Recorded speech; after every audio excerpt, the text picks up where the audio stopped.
Buenas chicos, ¿cómo están? Espero que bien.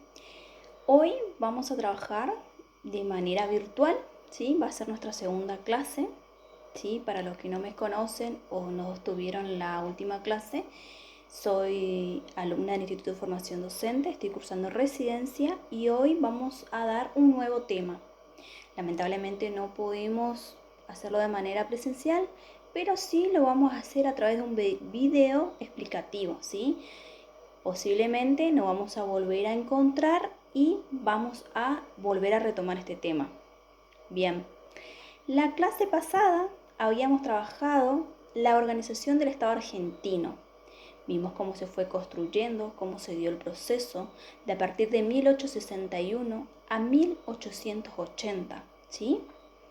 Nos encontramos con quiénes. ¿Se recuerdan? Con los presidentes históricos, ¿sí? Que van a sentar las bases de lo que es la Argentina moderna. De a partir de 1880 llega al poder Julio Argentino Roca. ¿Luego de quién? ¿Quién se encontraba? Se encontraba quién? Avellaneda, ¿sí? Nicolás Avellaneda, que va a asumir la presidencia en un momento de crisis, en un momento de mucha tensión. Él va a implementar unas ciertas medidas, como por ejemplo la ley de migración, que estuvimos trabajando la clase pasada, y le va a dar el manto ¿a quién? A Julio Argentino Roca, que es el que va a llegar al poder, y nos vamos a encontrar con una nueva etapa de la historia argentina, que es la generación del 80, ¿sí?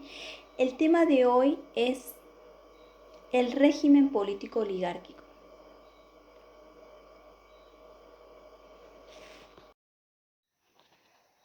¿Qué fue la generación del 80? En la historia se conoce como la generación del 80 a la élite conservadora que gobernó la Argentina durante 1880 y 1916 a través del Partido Autonomista Nacional. Quien sentó la base fue Julio Argentino Roca, militar a cargo de la campaña contra los pueblos originarios, conocido como la campaña del desierto. La oligarquía es la forma de gobierno en el cual el poder es ejercido por un grupo de personas que pertenecen a una misma clase social. El poder se centraba en las manos de una minoría de la sociedad. Oligarquía, por lo tanto, significa gobierno de unos pocos. Este grupo se caracterizó porque tiene el control político y tiene la economía del Estado a su favor. Y para mantener su poder político utilizaban práctica antidemocrática. Pero antes, ¿qué es la democracia? La democracia es el sistema político que defiende la soberanía del pueblo. Es el que me permite como ciudadano expresar mi opinión, mi voz. ¿Y lo hago cómo? A través del voto. Todos tenemos derecho a elegir quiénes van a ser nuestros representantes.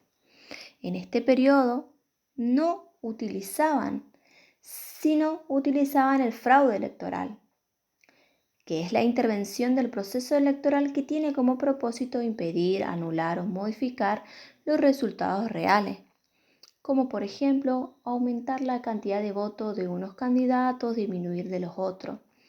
El fraude electoral es la manipulación del voto y es un delito con fines políticos y esta acción está en contra de la democracia porque atenta contra la voluntad de la mayoría.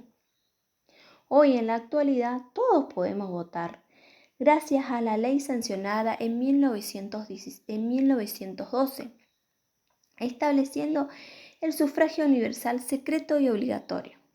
Bien, para eso tenemos una actividad, ¿sí?, que lo vamos a realizar en clase o bien lo pueden ir realizando. Tenemos 5 actividades, ¿sí? Antes de eso es importante, y lo vamos a hacer en clase, remarcar las ideas principales en el texto, lo cual me va a facilitar a la hora de llevar a cabo todas las actividades, ¿sí? Bueno, la primera nos dice, ¿cuáles eran las principales características del régimen político oligárquico? ¿Qué característica utilizó el régimen liderado por Roca para mantener el poder? ¿Cuáles fueron las medidas más importantes de la presidencia de Roca? ¿En qué consistió el unicato? ¿qué es la ley Sáenz Peña? ¿Por qué es importante para la Argentina? Ya llegaron, patrón. Hacelos pasar. Bien.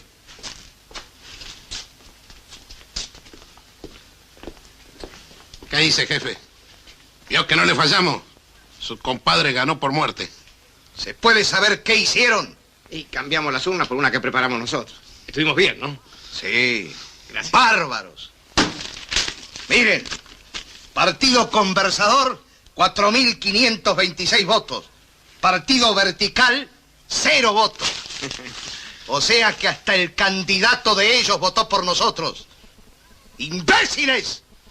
Impugnaron los comicios por fraude. No diga esa maldita palabra en este templo de la democracia. ¡Fuera!